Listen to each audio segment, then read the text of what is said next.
Hey everybody, it's Greg again. It's another edition of Unbreakable the podcast. It is Tuesday, March the 4th. And a lot going on today. Before we talk about it, we're going to here's our patron saint of this fine broadcast, Bud himself. There he is in his bed, tongue bad, tongue out, tongue out. There he is. We love you and miss you, Bud. Okay. So today I got to read you the fact of the day. You ready for this? This is unbelievable. The average American will eat 35,000 cookies in their lifetime. How about that, huh? 35,000. Actually, to me, that sounds a little low. Because I love cookies. I could eat cookies. 35,000? I mean, I could put away 25,000 in a weekend. Yeah, especially the chocolate chip. Chocolate chip, maybe some Oreos. Well, the Oreo, there's all kinds of different Oreos. What's your favorite cookie, by the way? Oreos are good.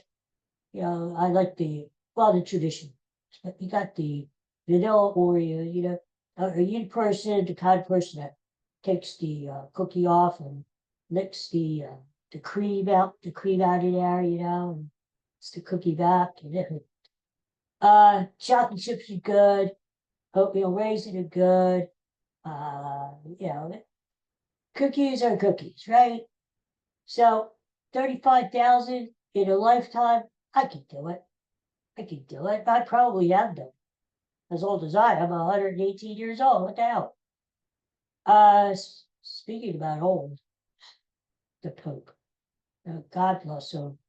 Up and down, up and down. One day he's on his close to death. Next day he's doing the backflips into the hospital. Now, I really, really hope he gets better. I pray for the Pope and I wish him well. I hope he does get better because we need him around. We need good people in this world. This world is so screwed up anymore. We need good people. So I think he's going to get better. I really do. Plus, I want him to show all those jackasses out there who had him on death's door about a week ago. Oh, the Pope's ready to die. Let's help the Pope. Let's hope the Pope has a blissful death. Oh, this and that. No, no. The Pope is going to live and he's going to hang around. All right. So there. Did you hear the story about the scorpion in Boston? What the hell?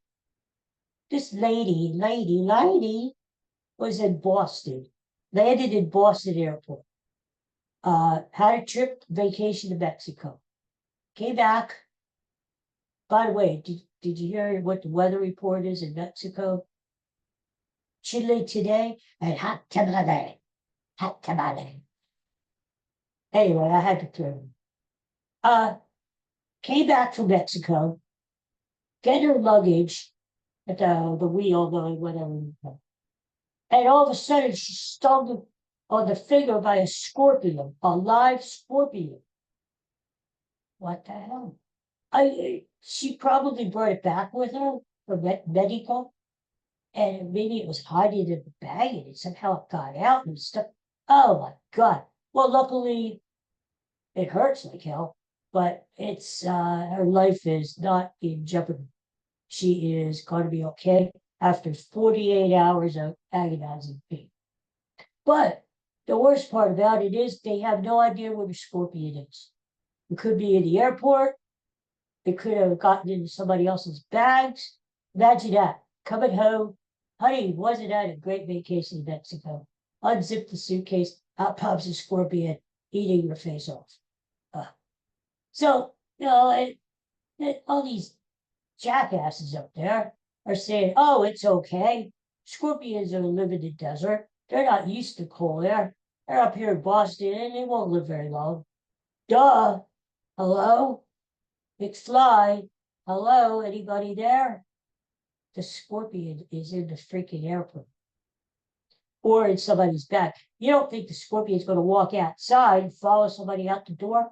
and go into the frigid air of Boston. The scorpion is smarter than a lot of people. If the scorpion was able to hitch a ride from Mexico to Boston, don't you think the scorpion knows what it's doing? I mean, come on. Where, with all this deportation going on and all these raids and stuff, where is ICE? Right, the guy in the White House, he's always talking about the border and all this crap. And yet you got a Mexican scorpion coming over the border from Mexico and ends up in Boston. Where is ICE when you need, right? They should be right there to escort the scorpion back to Mexico. Put him on the next flight back to Mexico. And charge the scorpion for the ride, both ways. What's going on in this country? Yeah. Anyway, I hope they catch the scorpion. Don't kill the scorpion. Do not kill the scorpion. Catch the scorpion and send the scorpion back home. Okay? And give them a message to all the other scorpions out there. I haven't been a scorpion myself, but that's another story. All the other scorpions out there, don't try it. Don't try it. Anyway, maybe the scorpion just wanted some clam chowder. It is Boston. I mean, can you blame them? All right, what else is on the agenda? Oh, happy birthday to the song Happy Birthday. Yes, the song Happy Birthday to You was written on this date 101 years ago, 1924. And it's now in the public domain.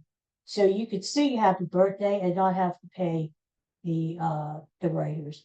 The writers actually were two sisters who wrote the song. It took two people to write that freaking song. Two sisters wrote the song. In case you've been living under a rock all your life, here is the song. I'll be glad to perform it for you. Happy birthday to you. Happy birthday to you. Happy birthday, dear. Whatever. Happy birthday to you. And many more. That's the song. That's the song. It's probably the most sung song, sing song in the history of songs. Happy birthday to you. And it's its birthday. I told you a long time ago, if you want to be wealthy in this life, if you're working and struggling just to make ends meet, all you got to do, it's very simple, is write a famous Christmas song. A song they're going to play over and over again till you can't take it anymore every holiday season. And nowadays, they start playing Christmas music like around Halloween, and they don't get done playing Christmas music until New Year's. And every year, like that, what's her name? Mariah Carey, right? That stupid song, all I want for Christmas is you. Every year, she makes $80 million from that song. I kid you not. $80 million just from that song. The royalties. Ay. So my thing is, write a Christmas song. Get off your lazy ass and write a Christmas song, okay? And then you'll be independently wealthy. You won't have to worry about working. You just collect the checks. All right. In that vein, I have written a Christmas song, and I'm going to perform it for you right now, okay? So this is the first time ever that it's been heard in public, and I hope you like it, because it's going to be a really famous song when it comes out, when it's published, when it comes out. It's going to be the kind of song that people are going to be singing and have on their lips all Christmas season, and they're going to play this song well past my death. And they're going to be playing this song for the next 200 freaking years, like all I want for Christmas is you. Okay, you ready to hear it? First time ever. All right. Even though it's not Christmas, we're going to make an exception this time, and we're going to sing the freaking song. Okay, you ready?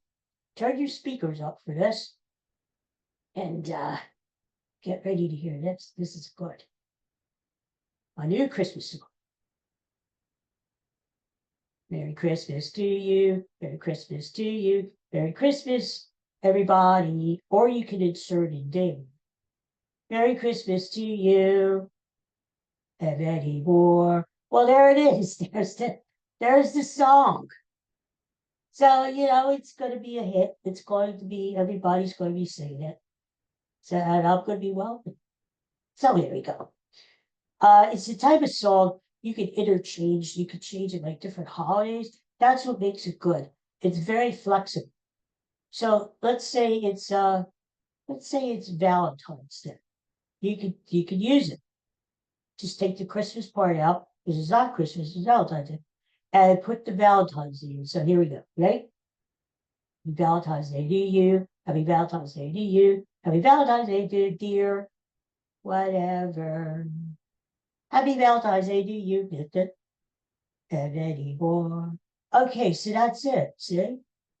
You could do it for anything, really. Happy anniversaries, Easter. Don't say Easter parade or Here Comes Peter Cottontail. Sing my song. And then I get royalties from it. Okay. Well, anyway. Sixers play again tonight. They went back to the losing ways last night. Yeah, they lost to stinking important trailblazers. And kind of figured that was going to happen because they broke a 9-game losing streak on Saturday when the Golden State Warriors did not show up. They were back in the hotel. And Sixers beat, well, last night, the Sixers were a little overconfident. Tyrese Maxey hurt his back. Paul George did not play. Kelly Oubre did not play. And the Sixers sucked again. Well, they had to get on an airplane, get their little butts on an airplane, and fly to Minnesota where they play tonight. They play the Timberwolves tonight. They don't have a snowball's chance in hell of winning that game. Back to back, it looks like Mr. Maxey is not going to play. That there, Shit's Creek got to without a paddle. I mean, they're 14-point under. Who in the hell in the NBA is 14-point underdogs? Do you ever see that, really? Very rarely. Oh, my God. I guess the odds makers must say, the Sixers stink. Anyway, so they're playing to them. And I'm going to, even though they suck, I'm going to watch them because I don't want to watch whatever else is going on. You know what's going on today. I don't even want to watch it because all it's going to be is a bunch of blah, blah, blah, blah, blah. That's all. All I know is we got to take another mortgage out on a house just to buy a carton of eggs. Anyway, hey, before I go, what about this baseball? Baseball is going to be starting pretty soon. Phillies will be back up north. And I can't wait. I can't wait for the Phillies. Because you know what my prediction was. Eagles win the Super Bowl. Phillies win the World Series.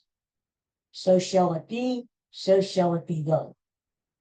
And I think it will be. I think it will. I can't wait for the Phillies.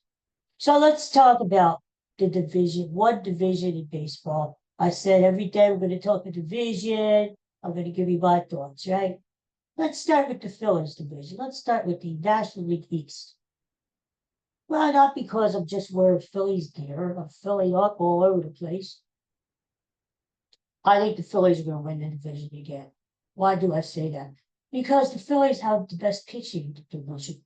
Yeah, maybe they didn't do much to help their team over the offseason. They're running the same team back. But the team won, 95 games last year, and they won the division. So I don't see that the Mets got that much better, even though they got Juan Soto, worse than pitching. I don't see that the Braves are better. They got Jackson Profar. He's a good player. He's a good outfielder. I'll give him credit. But they're really counting heavily on Spencer Strider coming back from his Tommy John surgery. He's not supposed to come back, I don't think, until maybe June. And then you got the other guy, Ronald Acuña Jr., messed up his knee, tore his hamstring or whatever. How do we know how he's going to? And the Braves are without Max Fried, whether you like them or not. He's on the Yankees then, I hate to tell you. So the Nationals have a good young team, but they're not ready. And the Marlins, forget the Marlins. They stink just like the Sixers.